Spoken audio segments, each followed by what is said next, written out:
Hey guys, Rob here from the Art of Wax. The April Doom Charts list is officially upon us, and this month it boasts a very unique mix of bands and albums that I would argue are more varied in style and sound than any other month so far this year. If you haven't already, please press pause and check the list out for yourself. I think you'll hear the difference. As with every month, I want to start off by saying if you have not heard or listened to this month's list yet, I do recommend pressing pause and going and checking it out. A lot of work and effort goes into making this list, both by the bands who make the music, as well as the Doom Chart Collective. Show them the respect they deserve. Check out that list before you watch this video. Now that that's out of the way, let's show some love to the band and album that took home top spot in April.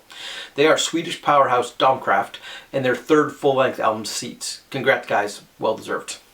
Okay, now that that's out of the way, let's take a look at my top 4 picks for the April Doom Charts list. By no means was this an easy task this month, but I'm pretty happy with my choices. Starting from the top and working our way down, we have number 18, Howling Giant, Alteration. Nashville isn't all cowboy hats and belt buckles. In some of the darker corners, you're going to run into heavy psych and stoner jam bands like Howling Giant, who are on an EP tear with 4 or 5 of them over the last 5 years.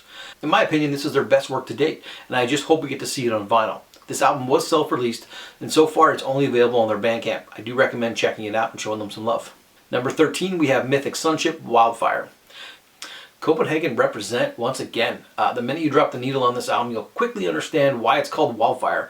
It's a blazing, intense masterpiece of an album. It's heavy, psych, doom, jazz, fusion, and it's pretty fucking wild. I was confused originally when I didn't see this album dropping on El Paraíso Records. They're one of my favorite labels, and they've been the home to the band for a few years now. With that said, I'm glad to see they found a new place with TP Records, who are another great label. If you haven't already, you can check out this album on the band's Bandcamp page, or you can pick up a copy direct from TP Records. In the number 9 spot, we have Witchrot, Hollow. Alerted to this album's greatness early on while checking out a review by Fraser Jones, I was not only happy to see it make this month's list, but also to crack the top 10. If I was to try to define this band for you by using a couple other in the same genre, I would say it's kind of like listening to a death match between Ruby the Hatchet and Sub Rosa. As a fellow Canadian, I bow down to you guys. If you dig what you hear, copies are still available via Fuzzed and Buzzed, but are going pretty fast. Luckily, I got my pre-order in, so I'm not afraid to tell you.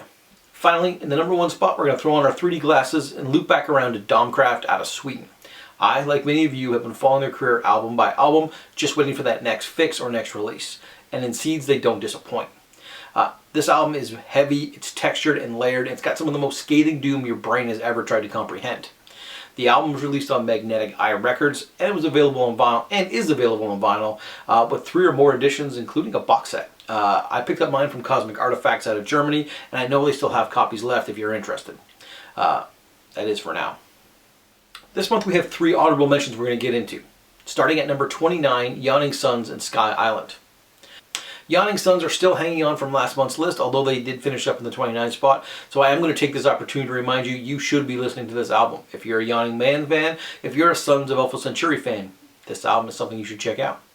Next up in the number 22 spot, we have Iron Rider, One Day Someone's Gonna Kill You. After reading the album title, you had to know this 3-piece hails from Brooklyn, New York. The album has an amazing dirtiness to it. At times it has a crossover grungy blues feeling to it. I really dug the album, and although there's no vinyl available at this time, I do recommend checking them out on their Bandcamp. Finally, in the number 3 spot, we have Mystic Suns with Curses and Spells. Missing from my above picks is just some good old-fashioned metal and blues fusion with a side of doom. This Swiss band is a fun listen and will quickly make you feel like you've been listening to them and known them for years. Alright, let's take a look at the Doom Charts World Order for April 2021.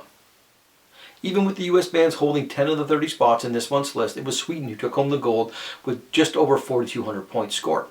In second, only 14 points back, was the US, and Norway wrapped up third spot with 3,700 points. The overall year-to-date standings has the US running away with things at 20,000 points, followed by Sweden in second place with 16,000, and the UK in third, who are 10,000 points behind Sweden. On the Canadian side of things, we had 2 bands make the cut this list. First off, we have Montreal natives BIRMANI. Sorry if I butchered your name, guys. They bring an amazing, mean sludginess to the table that wasn't heard in a lot of the other albums this month. After that, we have Witchrot hailing from Toronto, Ontario. We've already spoke about them above, so I won't go into much detail here. All I will do is remind you to buy this album. Don't listen to it, just buy it. Alright, that's all I got for this month. Thanks again for watching. And if there's any bands you feel that I may have missed, please leave them in the comment section below. Let's talk about them.